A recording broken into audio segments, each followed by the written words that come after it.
Do you want to know what makes knowledge grow? Then everybody watch the show. Bismillah, alhamdulillah, assalamu alaikum, peace be unto you. Today we're going to be giving you the 5 top evidences, proof, rational arguments for the existence of the creator of the heavens and the earth. Now it's a shame that some of us have come to this state where we deny the one who's created us.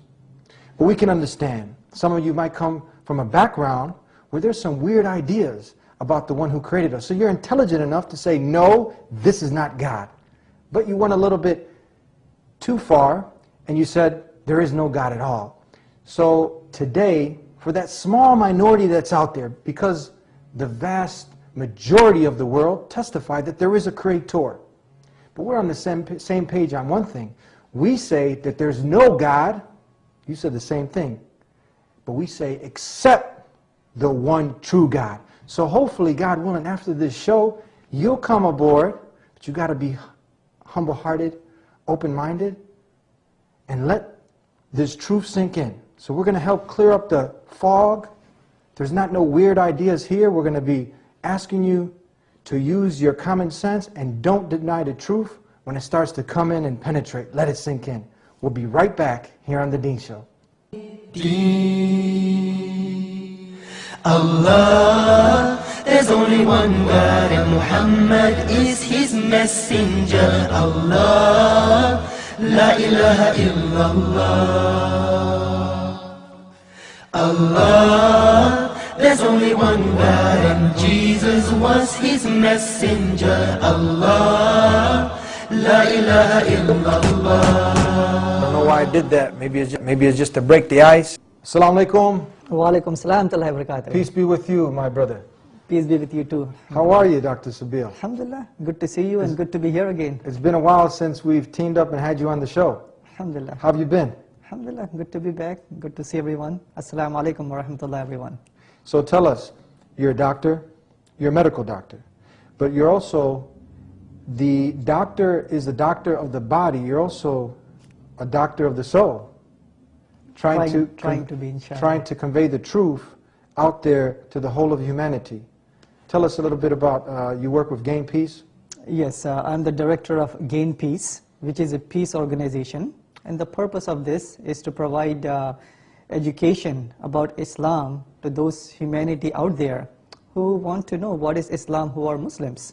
So we provide them a venue where they could get to know what is Islam, who do we worship, what is the purpose of life, and how we could be the best in this life so we could achieve paradise in the hereafter. Now time is short. There's a small minority of people who deny totally the existence of the one who created us. Now it's evident. You look around you, you see the sun, you see the moon, the different planets, and you see the animals and the different colors and shapes and languages.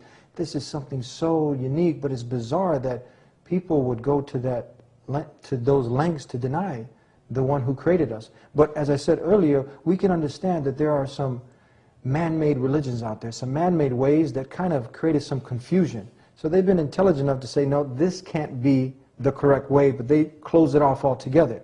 So we want to hope that they, after this show, will see the rationale and logic behind these arguments and Islam. So let's start off. We're going to go in chronological order. We're going to start from number 5. We're going to give the 5 top arguments for the existence of the creator of the heavens and earth. Let's start with number 5. Take it away. All right.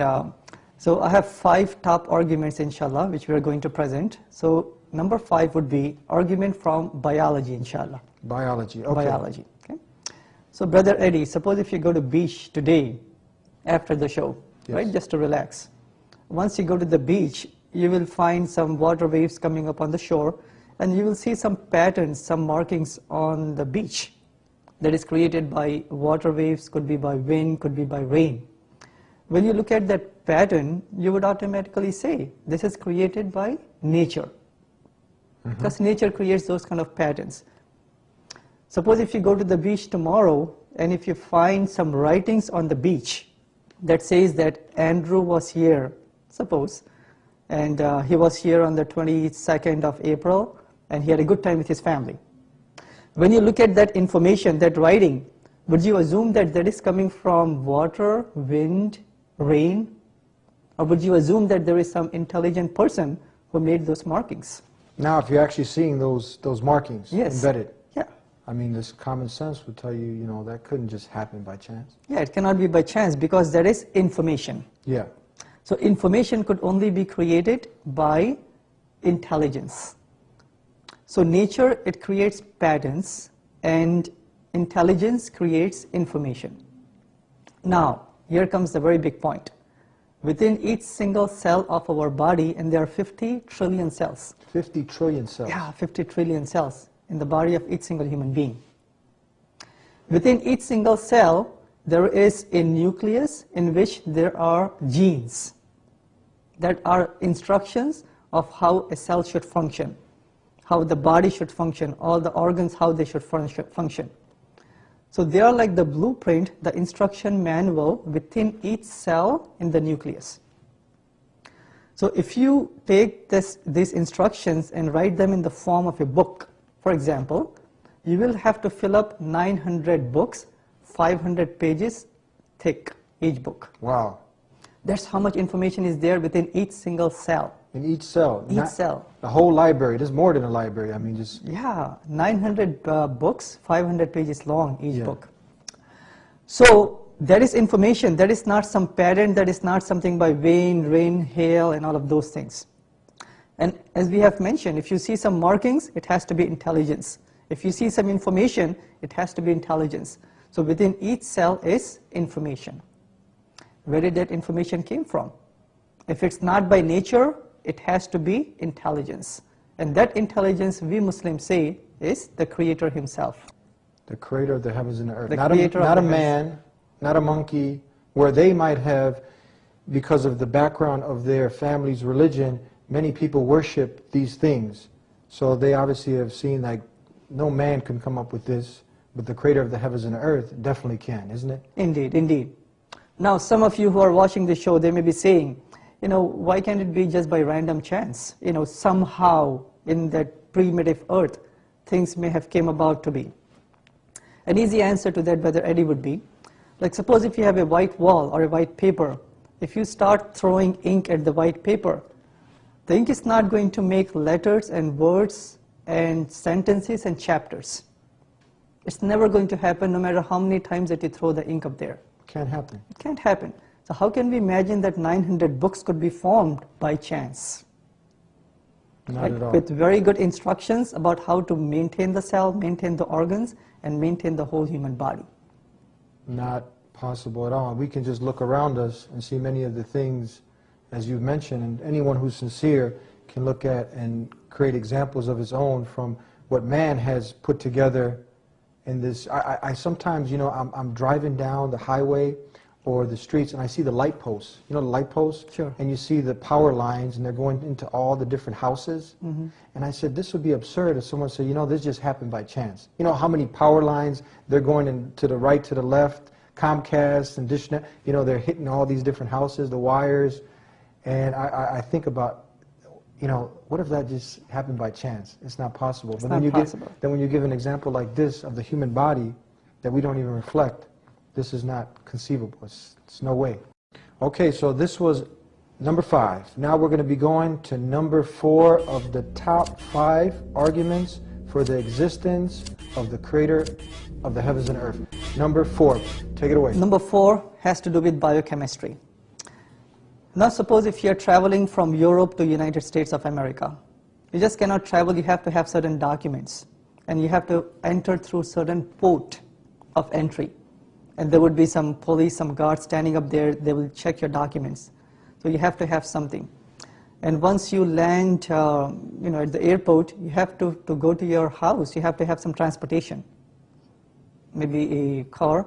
And the car has to be safe enough so you don't, you know, it protects you from the rain, wind, and all of that. And once you reach inside the house, you have to have, you know, certain way that you go inside the house. And you have to travel by highways, correct?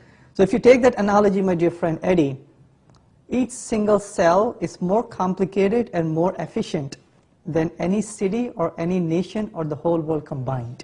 each single cell. Wow. Each cell has a cell membrane, and that cell membrane has special points of entry. And there are guards up there, special proteins and enzymes that only let certain chemicals in and certain chemicals out, number one. For those chemicals that are taken in, they have to go to their destination. So there are special highways which are called as cytoskeletons within the cell. Just imagine this. And then those cells, they have certain semis or certain trucks that takes those chemicals to their proper destination. And each cell and each of those vesicles or those transportation systems, they have a GPS system just to make sure that chemical has to go to the right destination. And after they reach there, the trucks, they don't just stand up there within the cell. They have to be loaded off. So there are special chemicals that load them off. This is all in our body. All in our body, all the 50 trillion cells, they are working day in and day out. This kind of a process. Amazing. Subhanallah. Yes. And again, let's take this to a higher level now. Suppose once you reach your home, you want to buy a book from Amazon, for example. Yes. Now, Amazon doesn't publish the books, it only packages and it sends the books, ships the books out. So within each cell, you have a plant that produces the proteins, which are the ribosomes. Then you have a plant that packages, just like Amazon, you have the Golgi apparatus that packages the plant in such a way that in the mail it doesn't get damaged. It reaches the proper destination. Right?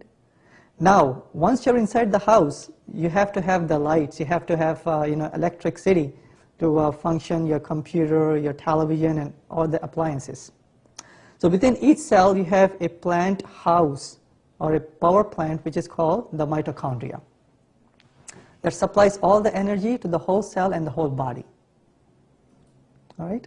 Now, once we are inside the house, sometimes we have to dispose some of the garbage, and garbage trucks, they pick up each day, each week of the day, Yes, of the year, right? Yes. You have to have that. If you don't, then it's going to be health hazard, whatever, Yes. to the city and to the house.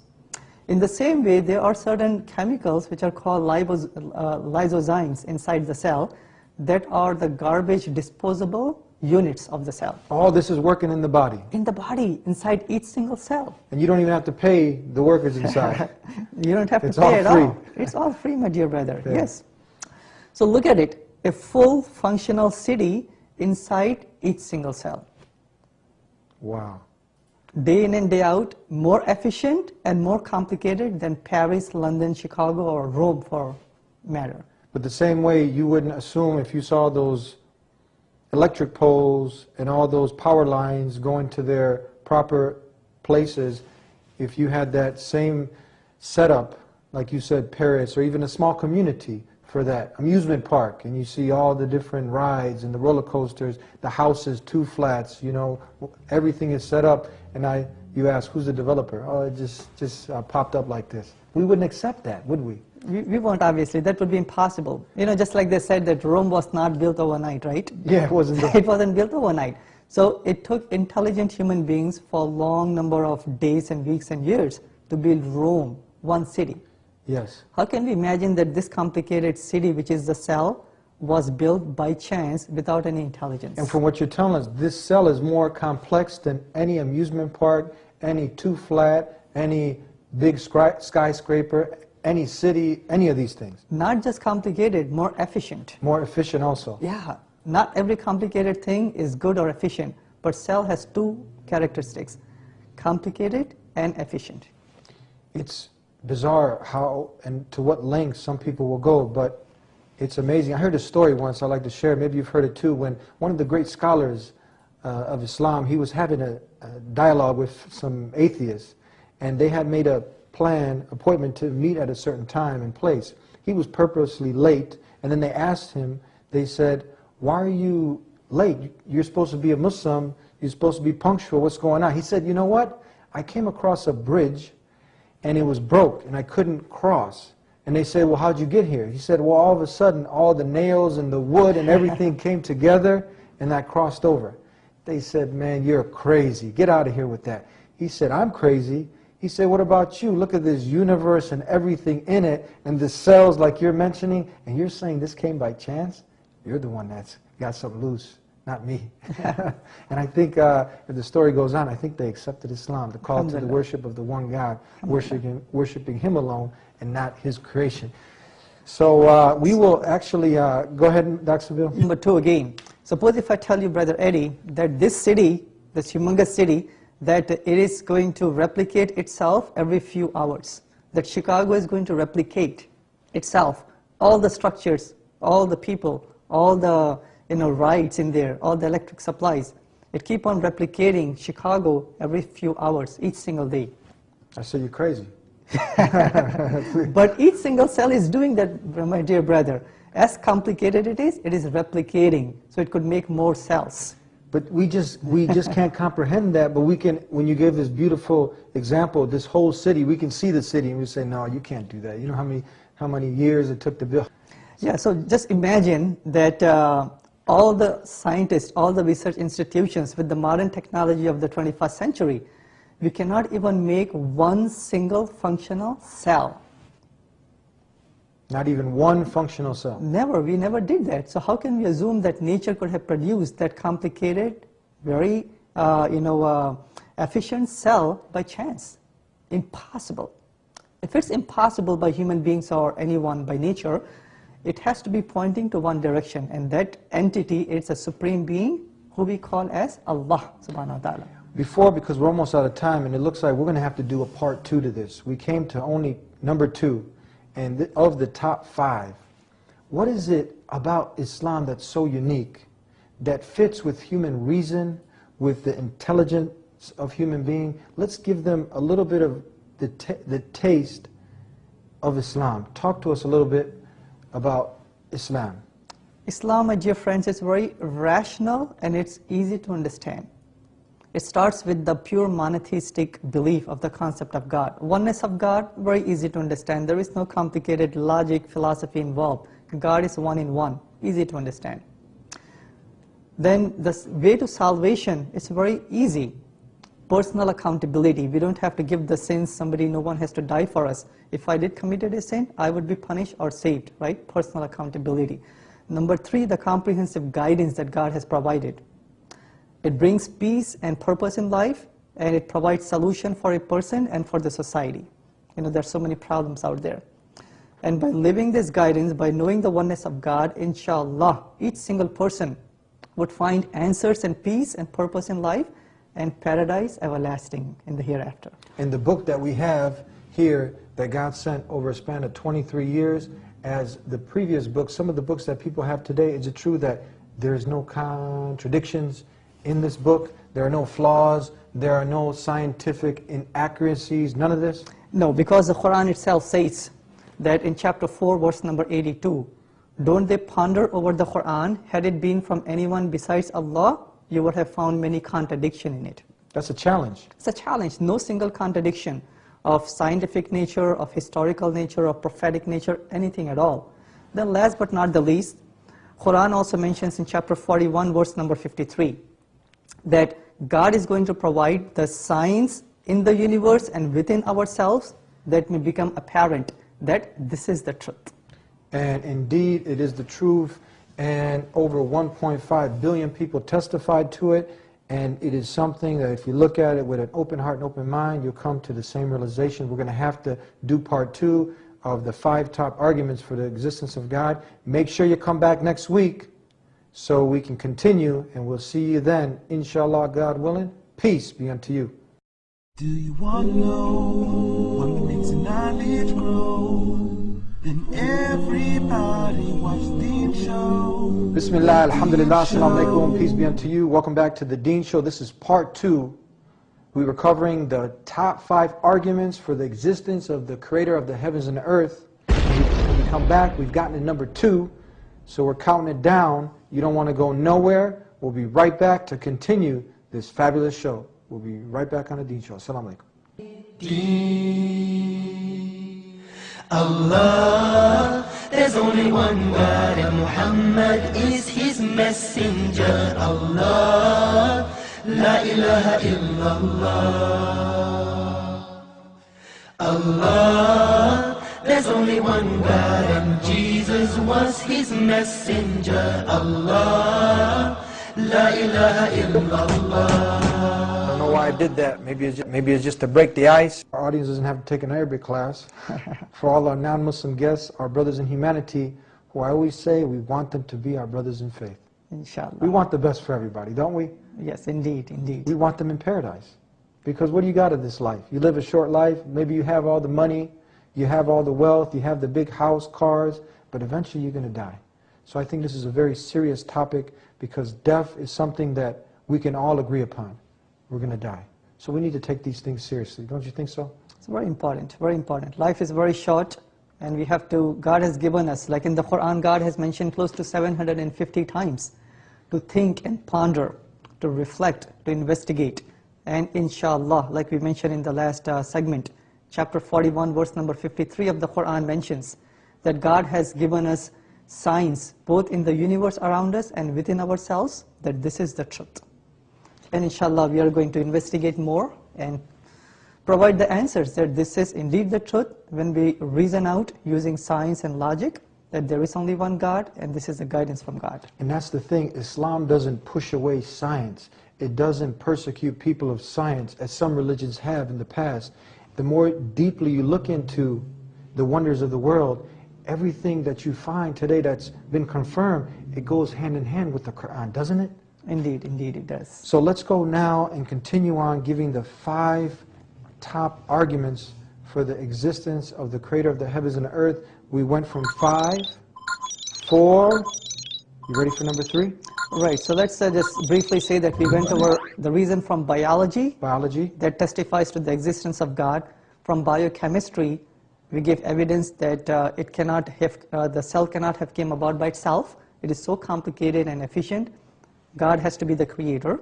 And now, inshallah, we'll touch upon argument number 3, 2, and number 1, inshallah. So if you didn't see arguments 5 and 4, you can go back to thedeenshow.com, THEDEN show.com. You have your own private section there. People can see some of the previous shows we've done. Take it away with number 3. Number 3 is dealing with the evidence from physics. Physics. Brother Eddie, was physics your favorite topic in college? Not at all. Not at all. But we'll just touch upon it, inshallah. Yes. Okay. Now, there is a theory or fact in physics which is called as the second law of thermodynamics. It's a very big word, but it's very simple to understand. It basically says that things move from order to disorder. For example, suppose if you don't take off this place, if you don't take care of it, eventually, the paint is going to peel off, the dust is going to pile up, and eventually, things are going to disintegrate. So from order to disorder, this is what this law says. Now, if you take this law to the logical consequences, this whole universe is a big system. It also has to move from order to disorder. So what the scientists have said that if long enough time passes, that means we will be in the total state of disorder. Each single atom within myself, within the whole world out there, they are moving, they are revolving, each single atom. Yes. Electron and protons and neutrons within each single atom. All that energy is one day going to expire. So we will be eventually going through the heat death of the universe. So that is what eventually will happen if long enough time passes. So when we converse with the atheists sometimes, or people who deny God, they say that this world is in existence forever. It is infinite. That's what they say. That's what they say, right? It has always been like this. But according to the second law of thermodynamics, if long enough time passes, we'll be in a state of total chaos and heat death. That means I shouldn't be speaking. There should not be any sun, moon, or any motion to begin with. That only happens if long enough time passes. I'm speaking, you're hearing, right? You have the monitors, you have the lights up here. That means we are not in the state of heat death, are we?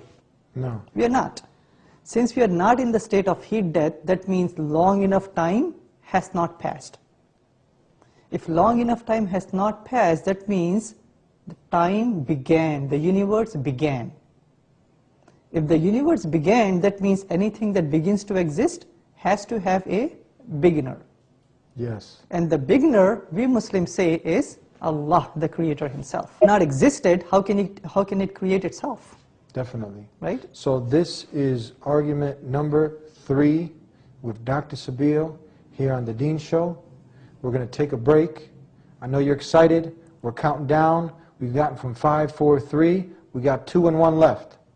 So again, all we ask is that you have an open mind, humble heart. And if this is starting to make sense, it's going to continue making sense, God willing. And then hopefully you can do the right thing and accept the truth and let it penetrate. And then, as they say, the truth shall set you free. We'll see you in a second here on the Dean Show. Allah, there's only one God. When you look at the Bible and it says the earth has 4 corners, that's wrong. Yeah. If any Christian can point out a single unambiguous statement where Jesus Christ, peace be upon him, himself says that I am God, I am ready to accept Christianity.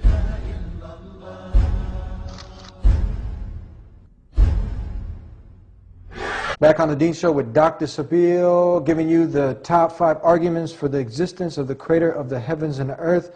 To many people, to the vast majority of the world, this is apparent. You just have to look outside and you see the sun and you see the mountains and you see this universe and you see the different colors and shapes, sizes. It's something that just any rational human being, even if he didn't agree with the religion or man-made religion organized by man, he should go a little bit further. And hopefully this show will stimulate him to turn that light back on, to continue the same way a person looks for the material things and success in this life, he'll look for the ultimate success, not only in this life, but also in the hereafter, because we, as we said, we're all going to die. This is a serious topic, and we're counting it down from 5, 4, 3. Are you ready for number 2? Number 2, inshallah. Let's go for it. Let's go. Number 2, here on the Dean Show. Number 2 is the evidence from the fine-tuning of the universe. Now, an analogy really quick. You know, we are sitting in the studio up here. We are sitting down on the chair. The chairs have to be arranged in a proper way. The cameras are focused in such a way that they don't point down to the floor or up there. They're focused in the right place. Yes. You have the proper lighting. The whole thing is fine-tuned so we could have a proper, friendly conversation up here. Absolutely. So as we are sitting down here, how come we are not floating? How come we are not, crushed ourselves? That means there is enough gravity to hold us down in the right amount of gravity so we could sit down properly. Specifically here on the earth. Yes, on the earth. So suppose if the gravity was a little bit less, we would be floating. Okay? Yes. Just imagine. Or if the gravity even is lesser, we'll be floating off into space. Yeah. If the gravity is more than what we have right now, that means we will be crushed ourselves on our own weight. We won't exist. We don't think about these things. Amazing. Somebody has placed the right amount of gravity on Earth. Just the right amount. Just the right amount. The air that we are breathing over here right now, the air has to contain about 78% nitrogen and about 21% oxygen. Suppose if the oxygen percentage was higher or lower, that means the way that we are breathing, what would happen? We won't be able to survive the way that we are surviving right now. So it has to be exactly the right amount. And it is exactly the right amount. It is the right amount. Who placed the right amount of oxygen for us to breathe? For us, for animals, for the plants to survive.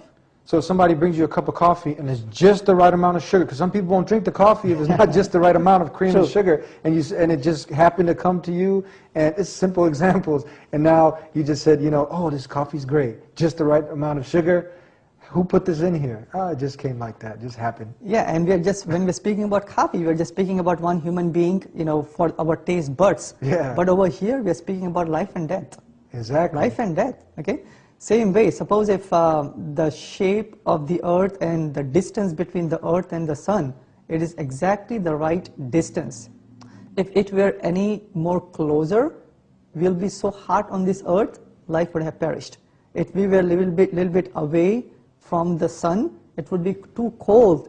Even then the life would have perished. So there are so many parameters, so many different variables which are so fine-tuned on earth, in our bodies, within ourselves, and in the universe, that they cannot have came about by chance. This is amazing, amazing, amazing. I look at some gadgets, some things you can't understand, but you can't deny it because you don't understand. You open up, let's say, a car engine, or you open up a computer, or some high-tech piece of machinery, and if you're not versed in that, if you're not an engineer, and you don't know about this gadget, there's no way. You look at it and you're like, this is amazing. All these little fine instruments inside, and everything is running according to its precise mechanism. It was built for a purpose. You can't understand it, but you don't deny it.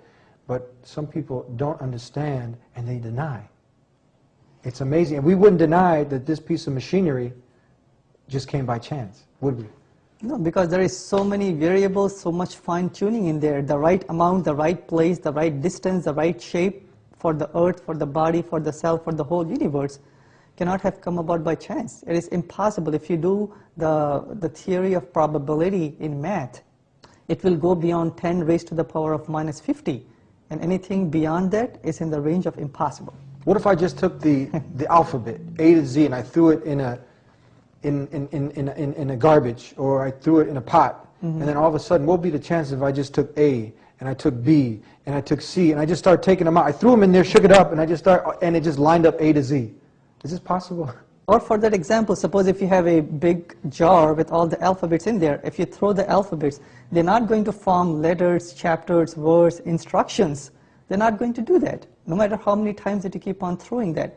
And how can we imagine the genetic code inside the body, the fine-tuning of the universe, all the small mini city inside the cell, running by itself, by chance, came about by nobody? That's not possible. Not possible. Yeah. We're almost running out of time, and we have made it to number one. We have made it to number one. Are you ready? Let's go for it, inshallah. 5, 4, 3, 2. And the number one argument for the existence of the Creator of the heavens and earth here on the Deedat Show. Take it away. The number one argument is Quran itself. Quran itself, which is the word of the Creator sent to Prophet Muhammad, peace be upon him, by Allah subhanahu wa ta'ala, who is the Creator. The Quran has many different miracles inside it. It has the linguistic miracle, it has the prophetic miracle, means all the prophecies, it has scientific facts, it has historical facts, comprehensive guidance. But since we don't have time to dwell upon all of those, let us just touch upon the scientific facts of the Quran really quick. Mentioned in this Quran. Mentioned in the Quran. Quran is a book that was revealed 1400 years ago. During the time there was no technology as we know of, no Hubble telescope, no microscope, no ultrasound, no MRI machines, none at all. Even then, on the top of it, Prophet Muhammad, peace be upon him, he did not knew how to read and write. There were no encyclopedias at that time. So out of the 6,000 verses of the Quran, no less than 500 of them, they deal with science and nature and scientific facts. Facts, not fiction. Facts. Now, if you ask any scientist, any cosmologist out there, how did the universe came about to be? They will say that the heavens and the earth, they were in one primordial mass. And there was a big explosion about 14 billion years ago. And from that explosion came about to be all the sun, the stars, the Milky Way, and all the planets. What does the Quran say? The Quran says in chapter 21, verse number 30, "Do not the unbelievers ponder, see that the heavens and the earth, they were joined together, and it is God who has set it asunder." That's mentioned in the Quran, In the verbatim Quran. word of God. Yes. A human being, 7th century, could not have formulated that, number one. Number two, it says in the Quran, chapter number 41, verse number 11, that in the initial stage, after the explosion, the universe was like a smoke, like a mist. And that later on condensed to form all the different celestial bodies. Quran says it, science proved it. It's a fact. Fact number two. Fact number three, we have discovered last century in the 1960s by the red shift and the blue shift that the universe as we know of, it is expanding. All the stars, they're moving away from each other. Scientific fact. Scientific fact. They won the Nobel Prize in 1963 or so. Yes. Quran says in chapter 51, verse number 47, that it is Allah who has created the heavens and He is expanding it. It's mentioned in the Quran, in this book up here. In the Quran.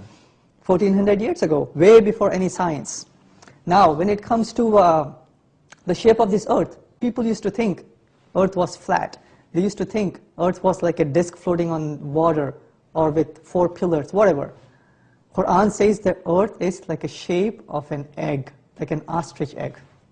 Chapter 79, verse number 30.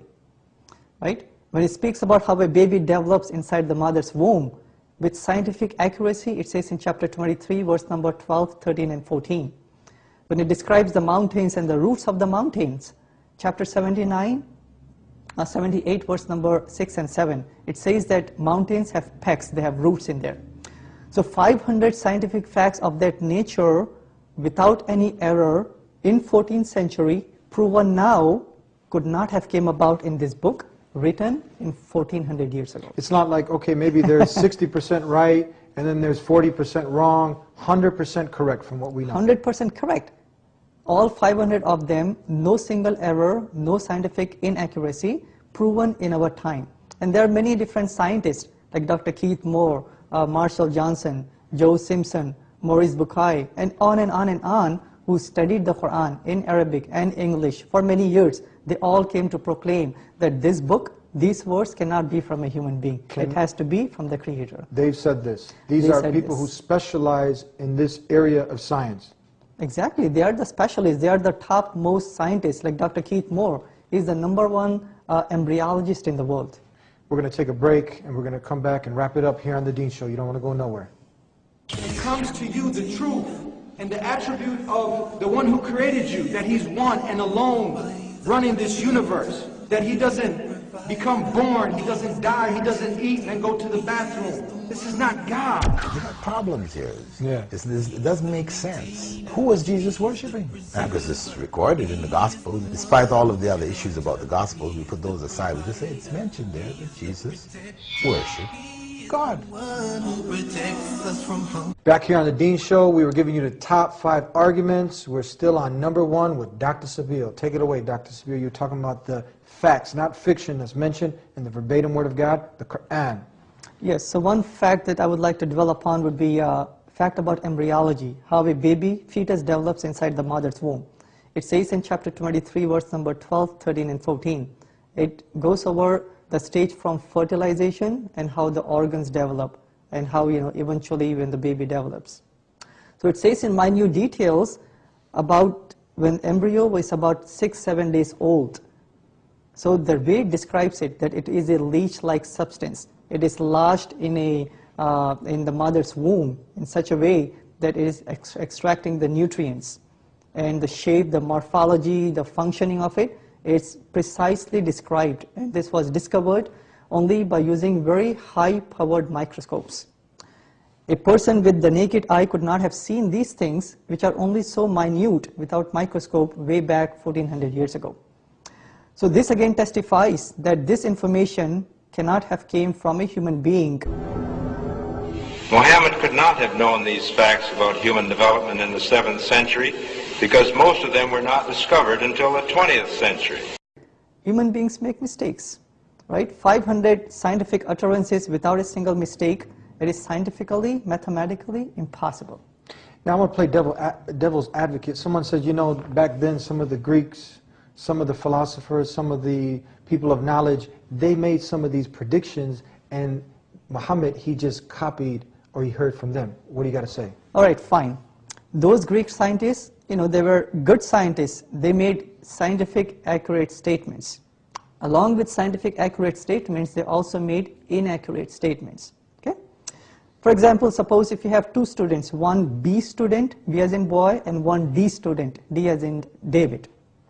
Suppose if the D student is copying from the B student in the final exam, which is bad by the way, and at the end of the day, if the B students will get 80%, do we expect the D student to get 100%? No. No, because if he's copying from the B student, he'll be copying the right answers and he'll be copying the wrong answers from the B student. But the Quran has all of them 100% accurate. So if the Quran would have copied from the Greek, Roman, Egyptian scientists, how come the Quran left out the inaccurate statements or only extracted the accurate statements? Unless it is coming from the Creator Himself. It's impossible. Impossible. And that was number one. Now let's wrap it up with a call. We said for someone to accept the way of life that will grant them peace, happiness, success, not only in this life, but also in the hereafter, they have to say what the atheist said, a part of it, that there's no God, that God's not a man, a woman, He doesn't have a DNA, He doesn't walk the earth, He doesn't have a zip code, an area code. This is not God. So True. tell us, what's the natural way that already the light bulbs come on, because you've given some fabulous arguments, and I think only a person who's not being sincere and rational and wants to continue following their desires, they might tune off. But I think they even are tuned on. So what's the natural call? Talk to us, Dr. Pbuh. So after you have listened to these 5 arguments, a person, a logical, rational person would say, okay, fine, if I had doubts in the belief of God, now I know using science, logic, philosophy, history, that God exists. If God exists and there are so many religions, how do we know which is the right one? And we have just shown to you that God has given to us the final testament in the Quran. So this is the right message, and Islam, which is submission to one God, is the right guidance that God has given to us. In there, a person will find solutions. Everyone wants to know, what is the purpose of life? Are we just here to make money, work day in and day out? Or is there more to life? So God says in the Quran, chapter 51, verse 55, that the purpose of life is to worship the Creator. So once we do that in the holistic sense, we will find peace and purpose. And then a person will have solutions to all the problems that the person is going through. Solutions to the society. Solutions of economic problems, of drugs, homosexuality, broken families, any problems, Islam has solutions to it. So if a person ponders about Islam, looks at the evidences that God has provided to us, and embraces it, that means the person would have peace and purpose in life and paradise in the hereafter, inshallah. That's right, simple as that. And there's a number coming up right now below the screen. There's no God except the one God. There's no deity worthy of worship except the Creator of the heavens and earth. And if they want to put the key in the door, if they like what we have to say, they want more information, they want to talk to you, they want to talk to somebody else, and they just need some extra motivation, they can call 1-800-662-ISLAM. Yes, indeed, inshallah. Thank you very much, Dr. Pbuh, for being with us here on the Dean Show. We look forward, inshallah, to having you back again. Thank you very much, everyone. And that was our brother, Dr. Pbuh. He gave you the top 5 logical arguments for the existence of the Creator of the heavens and the earth. You don't have to look very far. You just got to look deep inside yourself. And he gave some beautiful examples. And then you look outside of yourself and you see everything in this universe. Design indicates a designer's. And that designer is no other than the Creator of the heavens and the earth.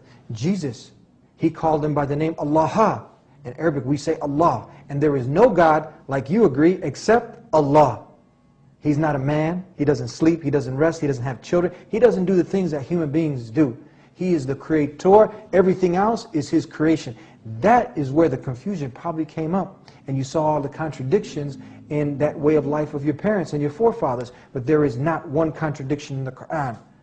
Dr. Pbuh gave some beautiful evidences. And the Quran, Allah, the Creator of the heavens and earth, He makes a challenge. If this Quran was from other than the Creator of the heavens and earth, you would find contradiction, discrepancies. Find one. There's so many facts you can ponder over. And it's there, but you got to be sincere. You got to want the truth. And death is a reality. Death is a reality, and that's what makes this topic, this, more serious. We want to be successful in this life and the hereafter, and there's nothing better than that peace and contentment, that satisfaction you get from knowing the purpose of life, and when you die, getting paradise. And we want you to be in paradise. So give us a call, 1-800-662-ISLAM. You can also see listen to our new radio show at thedeanshow.com blog section. Tune in every week. We're here to help you develop a better understanding. We'll see you next time, God willing. Peace be unto you.